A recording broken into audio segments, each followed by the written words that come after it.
did it. I went out and I got me a rifle. Here it is.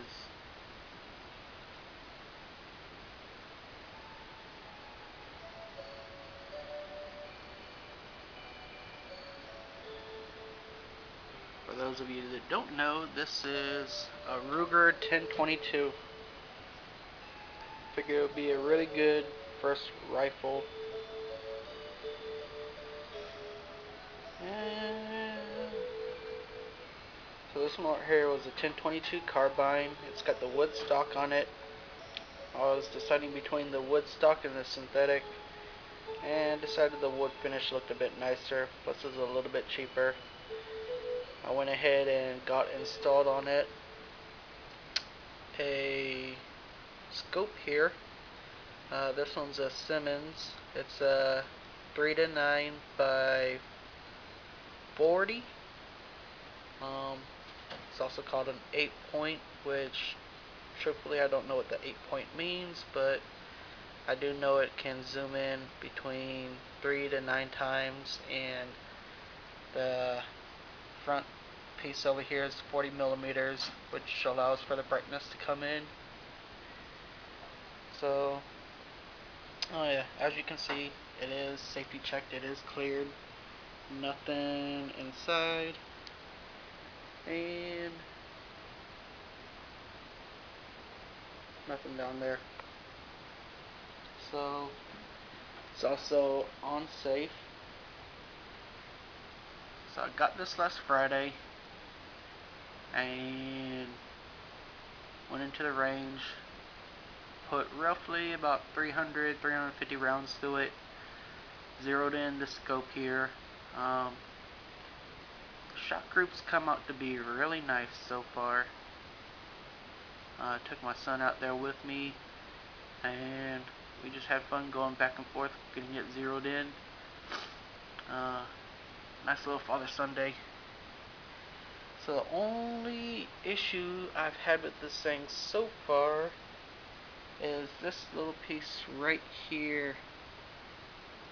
That rear sight, it is not flush to the barrel. It was actually way worse than that, and the people at the range, they do a little gunsmithing too, so they try to tap it in a little bit more to get it a little more flush, but we could not get it all the way down. I might have to go ahead and just call Ruger up and see if it's something that they can repair. I'm pretty sure it is.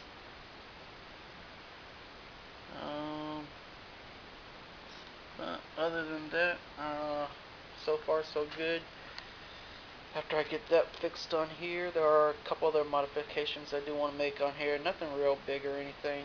I do want to put a sling, get a sling attachment.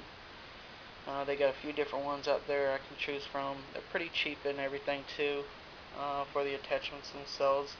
Usually around about $15–20. I'm looking at the one where it uses the band right here. They pretty much just replace that out and make it so that you can put a clip right here for the sling. And probably just going to get a cheap sling for now. What I'm wanting to do is get some 550 paracord and just make a sling out of that. I think it'd probably be a little more economical. Plus it sounds like it's fun to make. So I am going to do that. Other than that, really nothing much more to say. I guess my next step is to find someone who wants to go out hunting with me and go out for a go a couple times before I actually take the class. But it'll be my first time. Again, this is only the second weapon I've purchased. The first one was a handgun, and as I mentioned before in an earlier video, I do plan on getting a shotgun as well, probably in the next 6 to 7 months. So far this is it. The only other thing I had a problem with too was the lock that came with this rifle.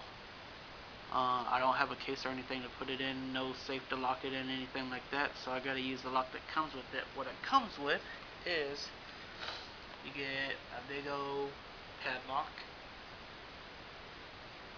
right there, and then you get this little metal thing kind of shaped like an E.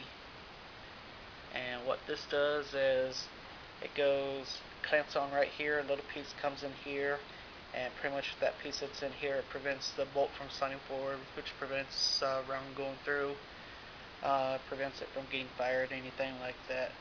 After putting that on it for one day, take it off, take a look at it, and I've already got a little scratch right here.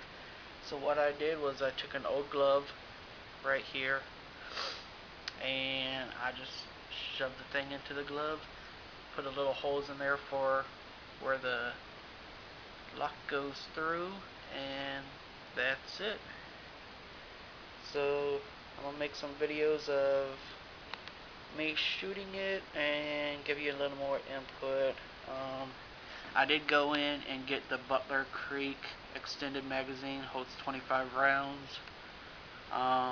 Truthfully, I thought it was a piece of junk. I returned it right away. Anything more than 15 rounds in it, it would misfeed. Every other round, it would misfeed, and I'd have to lose a round, rack another one in, fire, and then misfeed. So after doing that a few times, I found out the magic number on it was 15. Anything 15 and less, it fed it through just fine. Anything more, misfeed. So I did return that. The store I got it at was currently out of the Ruger style, or the Ruger's make of the extended clip. Woo! But so when that comes in, I do plan on getting that. Well, that's pretty much it. Till next time.